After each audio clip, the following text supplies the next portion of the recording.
Hello viewers, welcome back to JKB Ministries YouTube channel. Before going to today's video, make sure that you have subscribed our channel and press the bell button so that you won't miss any videos in our channel. Thank you. அன்பான தேவ பிள்ளைகளே, மகிமையான இயேசு கிறிஸ்துவின் ராஜரீக பெசலையில் திருச்சபை வழங்கும் விடுதலையின் நேரம் இதோ உங்களுக்காக.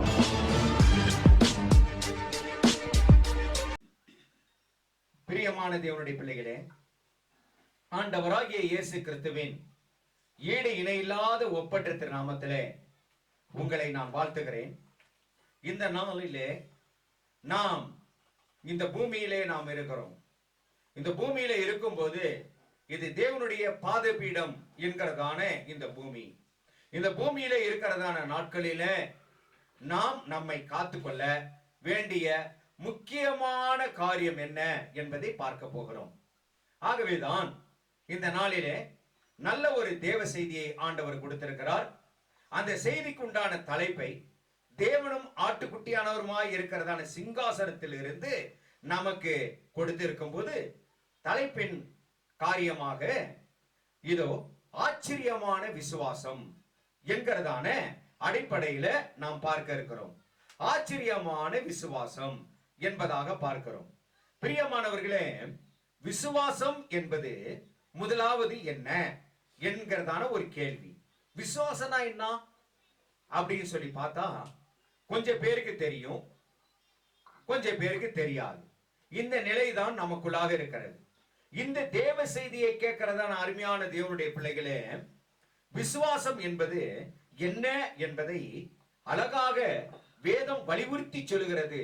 பாருங்கள், எபிரேயர் 11:1 விசுவாசமானது நம்பப்படுகிறவர்களின் உறுதியும் காணப்படாதவைகளின் நிச்சயமாய் இருக்கிறது. ஆண்டவர் பேரிலே ஃபெய்த் வைக்கும் போது நம்ம என்னன்னு கேட்டீங்கன்னா, இதோ காணப்படாதவைகளின் நிச்சயமாய் இருக்கிறது. தேவனும் கூட தம்முடைய சீடனை கடிந்து கொண்டார். தோமா, கேரளா பகுதியிலே கால் மிதித்ததான அருமையான தோமா, அவர் என்ன செய்தார் தெரியுமா?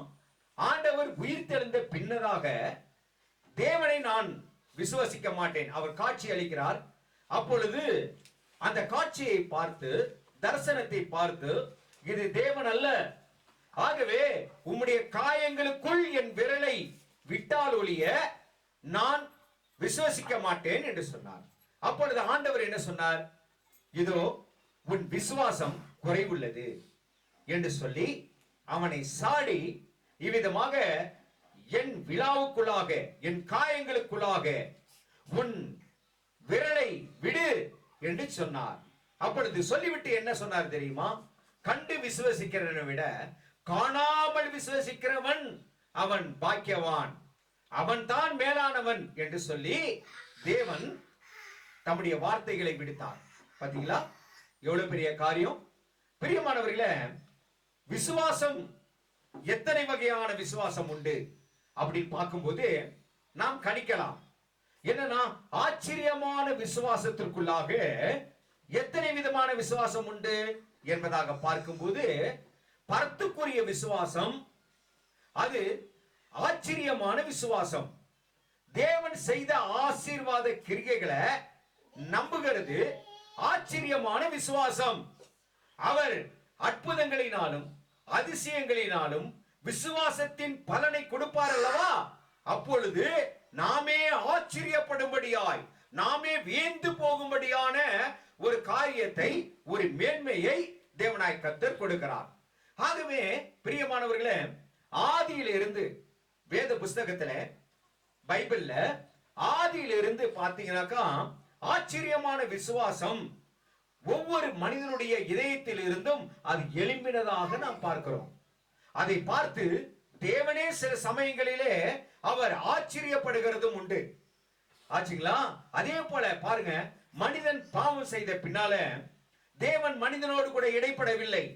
அந்த இடைப்படாத அந்த சூழ்நிலையில என்னாச்சுன்னு கேட்டீங்கன்னா, ஆண்டவருடைய தொடர்பை வாங்குவதற்காக, தேவனுடைய உறவை மறுபடியுமாக கொண்டு வருவதற்காக விசுவாசத்தோடு கூட வந்தவன் தான் ஆபேல்.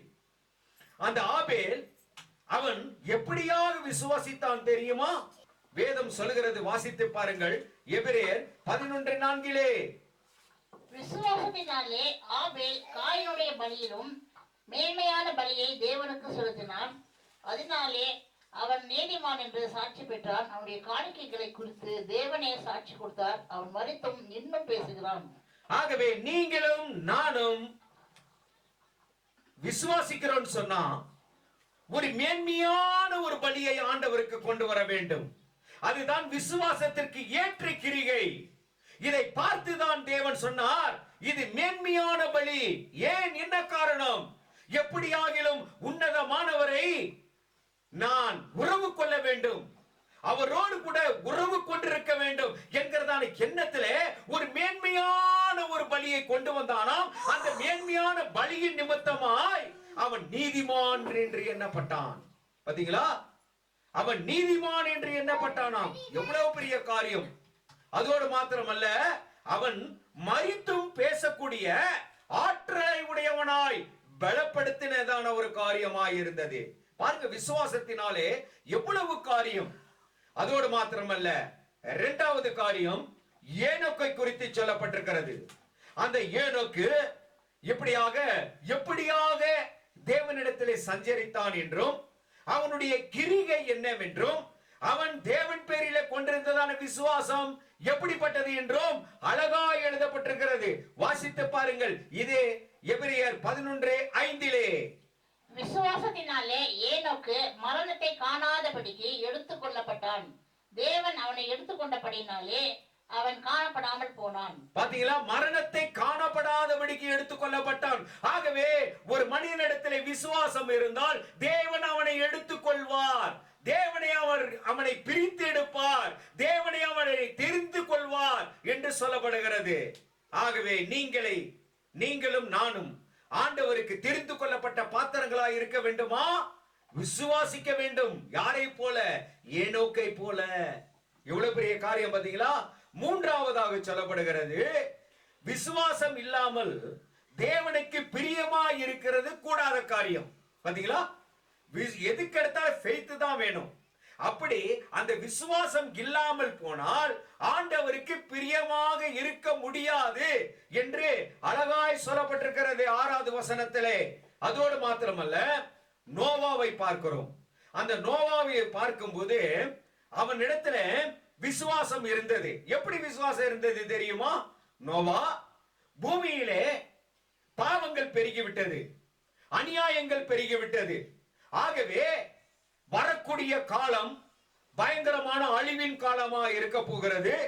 ஜல பிரளயத்தினாலே இந்த பூமியை அழிப்பேன் என்று தேவன் திட்டம் கொண்டு நோவாவின் இடத்திலே பேசுகிறார். பேசும்போது சில காரியங்களை ஆண்டவர் செய்ய சொல்லுகிறார். நீ ஒரு பேழையை உண்டாக்குவியாக. அப்ப அந்த பேழையை உண்டாக்கும் போது இவன் எப்படி இருந்தான்? அதை விசுவாசித்தான். பாத்தீங்களா, ஆண்டவர் சொல்லுக்கு இவன் விசுவாசித்து கட்டாயம் நடக்கும், தேவன் சொன்னால் அதை செய்வார் என்று சொல்லி விசுவாசத்தோடு கூட பேழையை உண்டாக்கினான். அந்த பேழையை உண்டாக்கும் போது அவன் கொண்டிருந்ததான விசுவாசம் அவன் குடும்பத்தையும், ஏன் இப்பொழுது நீங்களும் நானும் இன்றைக்கு இங்கே நின்றிருக்கிறோம் சொன்னா யாருடைய விசுவாசம் தெரியுமா? இதோ நோவாவின் விசுவாசம் இன்றைக்கு நம்மை காத்து கொண்டிருக்கிறது. இல்லனா அப்பவே ஆண்டவர் இந்த பூமியை அப்படியே கம்ப்ளீட்டா முடிச்சிட்டு இருப்பாரு. பாத்தீங்களா, இதற்குண்டான விசுவாசம், இதற்குண்டான வார்த்தையை வாசித்து பார்ப்போம். பாருங்கள் 7வது வசனம். விசுவாசத்தினாலே நோவா தற்காலத்திலே காணாதவைகளை குறித்து தேவ எச்சரிப்பு பெற்று பயபக்தி உள்ளவனாகி தன் குடும்பத்தை ரட்சிப்பதற்கு பேழையை உண்டு பண்ணினான். அதனாலே அவன் உலகம் ஆக்கினைக்குள்ளானது என்று தீர்த்து விசுவாசத்தினால் உண்டாகும் நீதிக்கு சுதந்திரவாளி ஆனான். பாத்தீங்களா, இன்னைக்கு நம்ம இருக்கிறோம் சொன்னா நோவாவின் விசுவாசம். நம்ம இந்த பூமியிலே உயிரோடு கூட இருக்கிறோம் என்று சொன்னால் அன்றைக்கு ஒரு மனிதனுக்குள்ளாக இருந்ததான விசுவாசம் இன்றைக்கு தலைமுறையாய் நம்மை காத்து கொண்டு வருகிறது. எவ்வளவு பெரிய விஷயம், எவ்வளவு பெரிய காரியம் பாத்தீங்களா? அதோடு மாத்திரமல்ல, இந்த ஆச்சரியமான விசுவாச பட்டியலில் ஆபிரகாம் முதலிடம் பெறுகிறவராய் காணப்படுகிறார். ஆபிரகாம் எப்படி விசுவாசித்தான் தெரியுமா? தேவனுடைய சொல்லுக்கு விசுவாசித்தான். ஆபிரகாம் செல்வி சீமான்.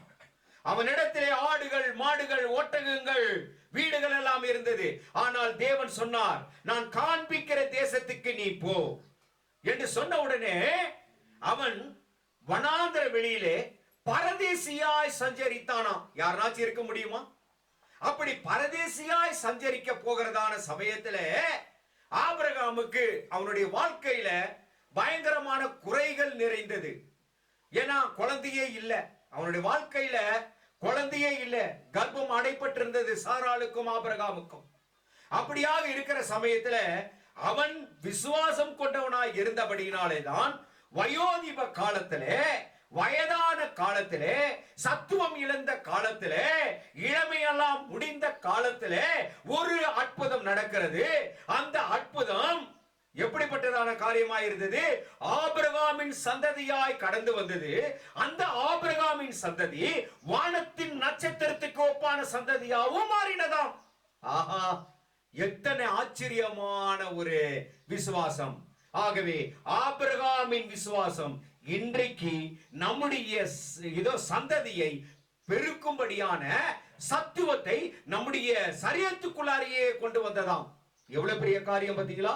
அதைதான் 8-9 எபிரேயர் 11வது அதிகாரம் 8-9 வசனத்தை வாசிக்க கேட்போம். விசுவாசத்தினாலே ஆபிரகாம் தான் சுதந்திரிக்க புறப்போகிற இடத்துக்கு போகும்படி அழைக்கப்பட்ட போது கீழ்ப்படிந்து தான் போகும் இடம் இன்னதென்று அறியாமல் புறப்பட்டு போனான்.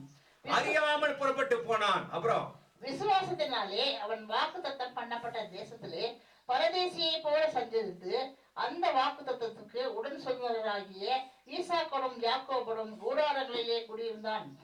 பாத்தீங்களா? இன்னைக்கு நம்ம இடத்துல ஆண்டவருடைய வார்த்தை வந்ததே என்று சொன்னால் நாம் இப்படி செய்வோமா? யோசனை பண்ணி பார்க்கணும். முடியாதுன்னு வாங்க. அதெல்லாம் அந்த காலம். அந்த காலத்திலே ஆபிரகாமின் விசுவாசம் இருந்தது. இந்த காலத்திலே ஒருவனாகிலும் இருக்கிறானா? இல்லையே. பாத்தீங்களா? ஆச்சரியமான விசுவாசங்கள், ஆச்சரியமான விசுவாசத்தின் கிரியைகள். தன்னுடைய ஏக குமாரனையே பலியாக ஆண்டவர் கேட்கிறார் என்று சொன்ன உடனே தேவனுடைய சொல்லுக்கு கீழ்ப்படிந்து விசுவாசித்து அவன் போனான். அவனிடத்திலே அந்த நேரத்தில் எப்படி விசுவாசம் இருந்தது தெரியுமா? வயதான காலத்தில் எனக்கு ஆண்டவர் ஒரு குழந்தையை கொடுத்தார், அவர்னால தானே வந்தது. ஆகவே இந்த குழந்தை ஈசாக்கு தேவனுடையவன். ஆகவே தான் ஆண்டவர் கொடுத்தார். ஆண்டவர் இப்ப கேட்கிறார், நான் கொடுத்துட்டு போறேன். எவ்வளவு பெரிய காரியம் பாத்தீங்களா? இது என்னுடையதா இருந்தா எடுத்துக்கலாம், ஆனா ஆண்டவர் தானே. எனக்கு வயதான காலத்துல ஒரு குழந்தை உண்டாச்சுன்னா ஆண்டவர் தானே கொடுத்தாருப்பா. ஆண்டவர் கொடுத்த சொத்து, ஆண்டவர் கொடுத்த கர்ப்பத்தின் கனி. ஆகவே இது கேட்கிறாரு, கொடுக்கிறேன்.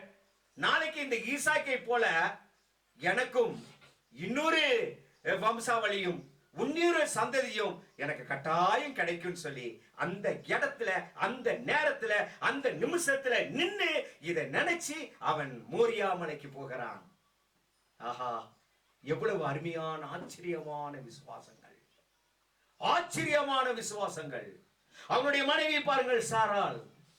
அந்த சாராள் அவள் நகைத்தாள், நான் கிழவியா இருக்கும் போது எனக்கு ஒரு குழந்தை இருக்குமா? இருக்காதே, கிடைக்காதே. பின்ன ஏன் இந்த வார்த்தை அப்படின்னு முதலாவது அவள் என்ன செய்தான்? இதோ ஆண்டவரை பரிகாசம் செய்தார்கள், அலட்சியப்படுத்தினார்கள். ஆனாலும் தேவனிடத்திலிருந்து வந்ததால் தூதன் சொல்கிறார், தேவனால் கூடாத காரியம் ஒன்று உண்டோ என்று சொல்லி இந்த வார்த்தை விசுவாசி என்று சொன்னை விசுவாசிக்க வைத்தார்கள். சில சமயங்களில் நாமும் இது நடக்குமா? நான் இவ்வளவு கஷ்டப்படுறேனே, எனக்கு இவ்வளவு வயசாயிருச்சு, இன்னும் கஷ்டப்பட்டுத்தானே இருக்கிறேன், புலம்பல் வருதுங்க. ரொம்ப வார்த்தை, பலவீனமான வார்த்தை வருதுங்க, சாராளை போல. ஆனா முடிவு என்ன? அதுக்கு பின்னால சாராள் விசுவாசித்தாள். அப்பொழுது ஒரு மகனை அல்ல ஆச்சுங்களா, அவளுடைய கர்ப்பத்திலிருந்து பிறக்கக்கூடியதான ஆசீர்வாதம் இந்த பூமி முழுவதுமாக இதோ சந்ததியாய் பெருக்கெடுத்து வரும்படியாக வானத்தின் நட்சத்திரத்துக்கு ஒப்பான சந்ததியை அந்த கர்ப்பத்திலிருந்து கொண்டு வர கர்த்தர் சித்தம் கொண்டவராயிருந்தார். பிரியமானவர்களே, வாழ்க்கையிலே விசுவாசம் வேண்டும். விசுவாசம் இல்லை என்று சொன்னால் ஜெயிக்க முடியாது. அந்த விசுவாசம் எப்படிப்பட்ட விசுவாசமா இருக்கும் தெரியுமா? நடக்காது, எதுவுமே நடக்காது, எல்லாம் முடிந்து விட்டது என்கிறதான சூழ்நிலையிலே நாம் தளராமல், மனம் பதறாமல் விசுவசிக்கும் போது எல்லாம் கைகூடும். வாசித்து பாருங்க, எபிரேயர் 11வது அதிகாரம் 11வது வசனம். அவ்விசுவாசத்தினாலே சாராலும் வாக்கு தத்தம் பண்ணினவர் உண்மையுள்ளவர் என்றெண்ணு அகர்ப்பத்தரிக்க பலனடைந்து வயது சென்றவளாய் இருந்து பிள்ளை பெற்றாள். ஆமென். எத்தனை மகிமையான வார்த்தைகள், எத்தனை அற்புதமான காரியம். இப்படி இருக்க என்னமா, உலகத்திலே துன்பங்கள் அதிகமாக இருக்கும். விசுவாசம் பெற பெற பெற பெற விசுவாசத்தை நாம் கொண்டிருக்கும் போது உலகத்திலே பயங்கரமான பிரச்சனைகள் வரும். அதுதான் விசுவாசத்திற்கு ஒரு சோதனை. அந்த விசுவாசத்தின் சோதனையிலே நாம் என்ன செய்யணுமா? பரலோகத்தை நோக்கியே நம்முடைய பயணம், நம்முடைய எண்ணங்கள் மேலானவைகளாய் இருக்கும் போது, முதலாவது தேவனுடைய ராஜ்யத்தையும் அதற்கு ஏற்புடைய நீதியும் தேடும் போது, நாம் விசுவசித்து நாம் முன்னேறும் போது அதுல தேவன் சக்சஸ் கொண்டு வருவார். அல்லேலூயா, அல்லேலூயா. இது கொண்டான வசனத்தை வாசித்து பாருங்கள். எபிரேயர் 11:13. It was in faith that all these persons died. They did not receive the things God had promised, but from a long way off they saw them and welcomed them, and admitted openly that they were foreigners and refugees on earth. பாத்தீங்களா? இன்னொரு ஆச்சரியமான ஒரு விசுவாசம் இருக்கு தெரியுங்களா? இதெல்லாம் note பண்ணி வச்சுக்கோங்க. பாருங்க, வயசாயிருச்சு, ஒண்ணு செய்ய முடியல அப்படின்னு சொல்லி துவண்டு போய் உட்காரக்கூடிய நிலைமை. எல்லாம் முடிஞ்சிருச்சு, எல்லாம் டோட்டலா முடிஞ்சிருச்சு, என்னுடைய லைஃபே இல்ல, வயசா ஆகி போச்சு அப்படின்ற ஒரு காரியத்துல ஒண்ணு நடக்கல அப்படின்ற ஒரு சூழ்நிலையில இருக்கிற சமயத்துல ஒரு அற்புதம் நடக்குது. அந்த அற்புதம் நடக்குதுன்னு சொன்னா எதன் மூலியமா நடக்குதுன்னு சொன்னா, கோலின் நுனியிலே கை நடுங்கி, கை கால் நடுங்கி, கோலை பிடிச்சிட்டு இவ்விதமாக அந்த சூழ்நிலையில ஒரு விசுவாசம் வந்துச்சாம். அந்த விசுவாசம் காத்ததாமா. எவ்வளவு பெரிய விஷயம். வாசித்து பாருங்கள், அருமையான ஒரு வேத வசனம். கோலின் முனையிலே சாய்ந்து தேவனை தொழுது கொள்ளத்தக்கதான விசுவாசமா. அந்த விசுவாசம் இன்னைக்கு இருக்கா? கோலின் நுனியிலே சாய்ந்து தொழுது கொண்டான். பாத்தீங்களா? எவ்வளவு பெரிய காரியங்கள், எவ்வளவு பெரிய ஆச்சரியமான காரியங்கள். இன்னைக்கு என்னன்னா, நம்ம கொஞ்ச நாள் வரோம், ஆண்டவருடைய ஆலயத்துக்கு வரோம், தேவனிடத்துல ஜெபிக்கிறோம், ஒண்ணு நடக்கல. அப்ப நடக்கும்போது மனசுக்குள்ள இருந்து பேசும் ஒரு மனசாட்சி, துர்மனசாட்சி. நீ தான் ஆண்டவர்கிட்ட போன, நீ தான் ஒப்பு கொடுத்த, என்ன கிடைச்சு உனக்கு? இது வரைக்கும் என்ன கிடைத்தது? ஒண்ணு இல்லையே, ஒண்ணு இல்லையே. உலகத்துல உனக்கு பாடுதானே, எடுத்த காரியம்லாம் failure failure failure failure, no success, ஒரு துளி கூட சக்சஸ் இல்ல. அப்படின்ற ஒரு சூழ்நிலை வரும்போது இந்த வசனம், கோலின் நுனியிலே விசுவாசத்தோடு கூட சாய்ந்து தொழுது கொண்டார்களாம். பிரியமானவர்களே, ஆச்சரியமான விசுவாசம். என் தர்மை சகோதரனே, சகோதரியே, நீ தோத்து போயிருக்கலாம், இந்நாள் வரைக்கும் எல்லாம் முடிந்து போய்விட்டது என்று நினைக்கலாம். கோலின் நுனியிலே சாய்ந்து விசுவாசத்தோடு கூட தொழுது கொண்டது போல தொழுது கொண்டால் கர்த்தர் கோலும் தடியும் உன்னை தேற்றும் என்று சொல்லி, நீ மரண இருளின் பள்ளத்தாக்கிலே நடந்தாலும் பொல்லாப்புக்கு பயப்படாதபடியான ஒரு ஆசீர்வாதத்தின் மகிமையை பரத்திலிருந்து ஆச்சரிய விதமாய் தேவனாகிய கர்த்தர் கொண்டு வருவார். ஆஹா, எவ்வளவு அற்புதமான ஒரு காரியம் பாத்தீங்களா? இந்த ஆச்சரிய நிகழ்வுகள் எல்லாம் விசுவாசத்தில் இருக்கிறதா? கட்டாயம் இருக்கிறது. பாத்தீங்களா எவ்வளவு பெரிய காரியம். ஆகவே பாத்தீங்கன்னா ஆபேல்ல இருந்து இதுவரைக்கும் இவ்விதமாக வரிசைப்படுத்தி ஒவ்வொருவருடைய விசுவாசமும் ஆச்சரியம் ஆச்சரியம் ஆச்சரியம் ஆச்சரியமான விசுவாசம். ஆகவே அவர்கள் ஜெயித்தார்கள். ஆகவேதான் மேன்மையான பலி கொண்டு வந்தது விசுவாசத்தினாலே. இரண்டாவது, நீதிமான்களாக மாற்றினது.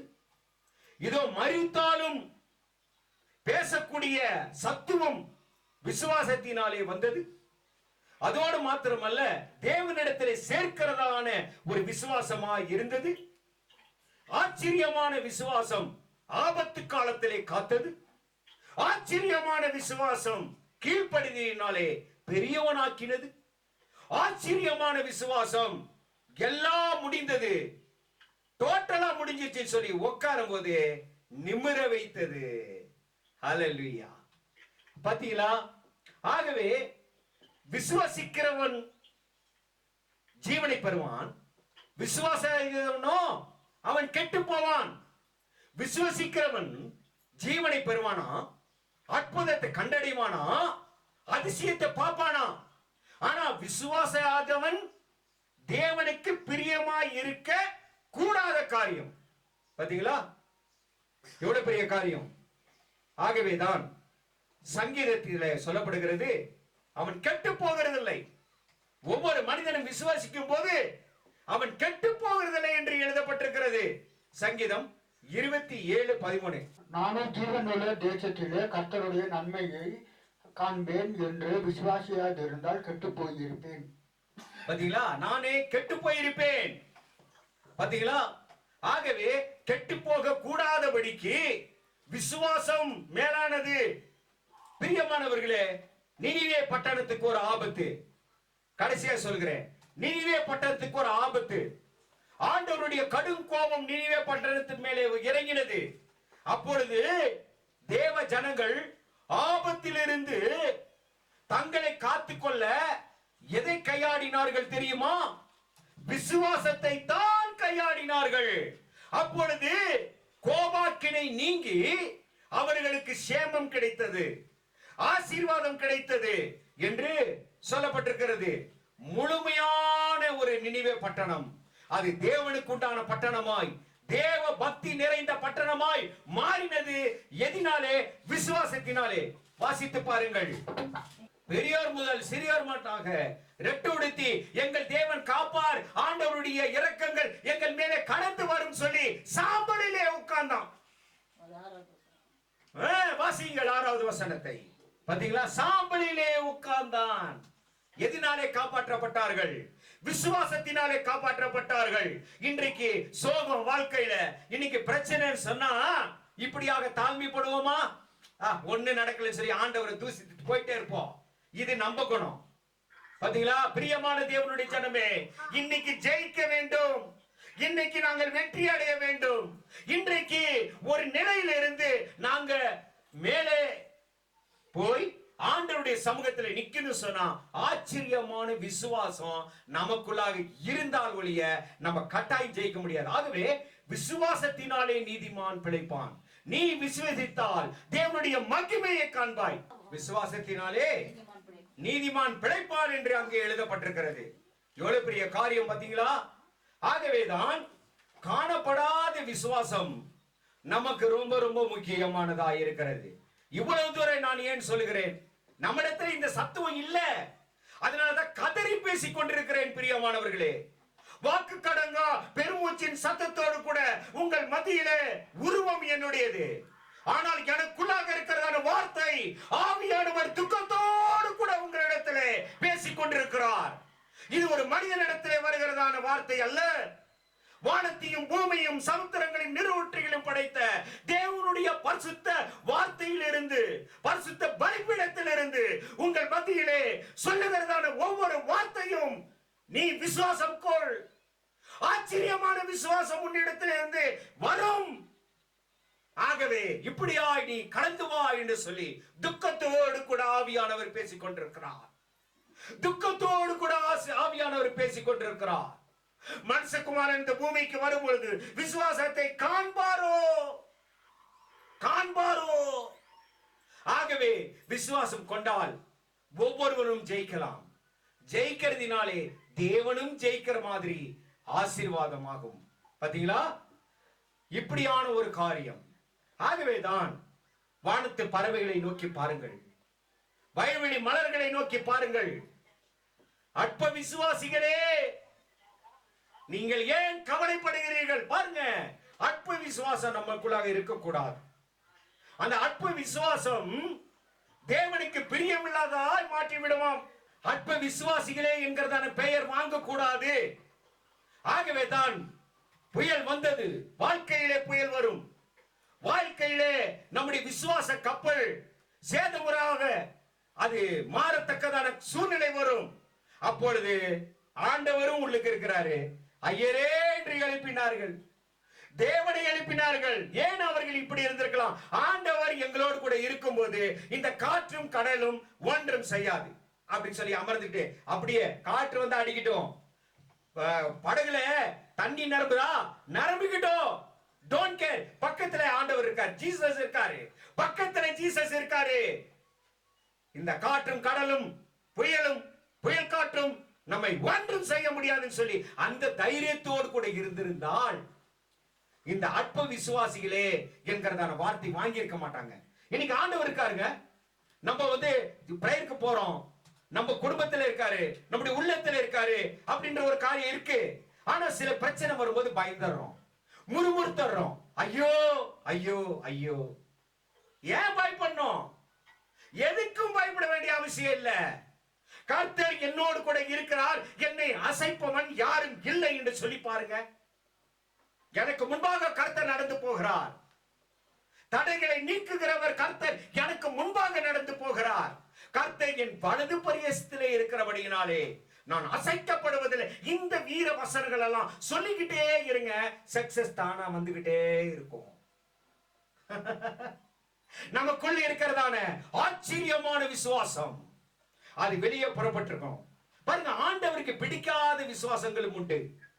அது எல்லாம் வருஷப்படுத்தி பார்க்கும்போது முதலாவது இப்ப பார்த்தோம், இதோ அற்ப விசுவாசம். இரண்டாவது கிரியை இல்லாத விசுவாசம். எழுதிக்கங்க, இரண்டாவது கிரியை இல்லாத விசுவாசம். பிசாசும் கிரியை செய்யாது, ஆனால் விசுவாசிக்குதான். பிசாசு எப்படி விசுவாசிக்குது, ஆனா கிரியை செய்யாது.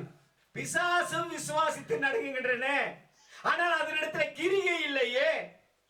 அதனாலதான் ஆண்டவர் இந்த காரியத்தை குறித்து சொல்கிறார். நீங்கள் நானும் விசுவாச போர்வையோடு கூட இருக்கலாம், ஆனா விசுவாசத்துக்கு ஏற்ற கிரியை வேண்டுமா? இல்லைன்னா பேய்த்தனத்துக்கும் பிசாசினுடைய காரியங்களுக்கும் சமமாகி விடுவோம். பயங்கரமானது இல்லைங்களா? பாத்தீங்களா, ஆக்ஷனே இல்ல. நல்ல இங்கிலீஷ்ல சொல்லியிருக்கேன், ஆக்ஷனே இல்ல, ஆனா ஃபெய்த்தா இருக்கிற உன்னிடத்துல எந்த விதமான ஆக்ஷனே கிடையாது. பாத்தீங்களா, இப்படி இருக்கு. அடுத்தது என்ன தெரியுங்களா? தேவனுக்கு பிடிக்காதது அவிசுவாசம். எதுக்கெடுத்தாலும் அவிசுவாசமான வார்த்தைகள், எதுக்கெடுத்தாலும் அவிசுவாசமான வார்த்தைகள், அது கூடாது என்று சொல்லுகிறார். 1 கொரிந்தியர் புத்தகம் 6:15 வாசித்து பாருங்கள். 1 கொரிந்தியர் 6:15. உங்கள் சரீரங்கள் கிறிஸ்துவின் அவயவங்கள் என்று அறியீர்களா? அப்படி இருக்க நான் கிறிஸ்துவின் அவயவங்களை வேசியின் அவயவங்கள் ஆக்கலாமா? அப்படி செய்யலாகாது. பாத்தீங்களா? ஆகவே விசுவாசித்தேன், பதறேன். விசுவாசம் என்பது உள்ளத்தின் ஆழத்திலிருந்து வரணும். சாதாரணமான விசுவாசமா இருக்கக்கூடாது. இந்த காலத்துல, இந்த பொல்லாத காலத்துல, கர்த்தருடைய வருகை நாட்களில நம்மளுக்குள்ளாக ஆச்சரியமான விசுவாசம் வந்தால் ஒழிய எதிரையுமே செய்ய முடியாது, எப்படியும் செய்ய முடியாது. ஆச்சரியமான விசுவாசம், அந்த ஆச்சரியமான விசுவாசம் கொண்டிருந்தால் என்னன்னா அதை டெஸ்ட் பண்றதுக்கு பிசாசும் வருவான், நம்மள சூழ இருக்கிறதான சூழ்நிலையும் வரும். அதுல இருந்து நம்ம ஜெயிக்கணும். அப்பதான் ஆச்சரியமான விசுவாசம். பாருங்க, இயேசுவின் பேரிலே விசுவாசம் வைத்தார்கள், பிசாசானவன் போரிட வருகிறான், சோதனை பண்ண வருகிறான். எப்படிப்பட்ட காரியம், அதெல்லாம் ஜெயிச்சாங்க. அதே போல நாமும் ஜெயிக்க வேண்டும். இறுதியாக ஒரே வசனம் வாசிங்க. வெளிப்படுத்தல் 2:13 என்ன சொல்லப்படுகிறது வாசித்து பாருங்கள். வெளிப்படுத்தல் 2:13. உன் கிரியைகளையும் சாத்தானுடைய சிங்காசனம் இருக்கிற இடத்தில் நீ குடியிருக்கிறதையும் நீ என் நாமத்தை பற்றி கொண்டிருக்கிறதையும் சாத்தான் குடிக்கொண்டிருக்கிற இடத்திலே உங்களுக்குள்ளே எனக்கு உண்மையுள்ள சாட்சியான அந்திபா என்பவன் கொல்லப்பட்ட நாட்களிலும் என்னை பற்றும் விசுவாசத்தை நீ மறுதலியாமல் இருந்ததையும் அறிந்திருக்கிறேன். பாத்தீங்களா? மறுதலியாத இதயம். அந்த மறுதலிக்கும்படியான பல சோதனைகள் வரலாம், வேதனைகள் வரலாம், பிரச்சனைகள் வரலாம், இழப்பு வரலாம். எல்லாவற்றிலும் நம்ம கட்ஸா நிப்போம்னு சொன்னா அதுதாங்க எப்படிப்பட்ட விசுவாசம் தெரியுமா? ஆச்சரியமான விசுவாசம். ஆகவே அதற்காக நம்முடைய இதயத்தை ஒப்பு கொடுப்போம். ஆண்டவரே, விசுவாசத்தை கொடுக்கிறவர் நீர்தான், விசுவாசத்தை வர்த்திக்க செய்கிறவரும் நீர்தான், ஆச்சரியமான விசுவாசத்தை என்னிடத்திலிருந்து புறப்பட செய்கிறவரும் நீர்தான். இதிலே நான் நிலை கொள்ள வேண்டும் என்று சொல்லி முழுசா நீங்களும் நானும் ஒப்பு கொடுத்தா நம்மிடத்திலிருந்து ஆச்சரியமான விசுவாசம் வரும். அதற்காக உங்களை கர்த்தர் தாமே ஆசீர்வதித்து காப்பாராக. ஆமென்.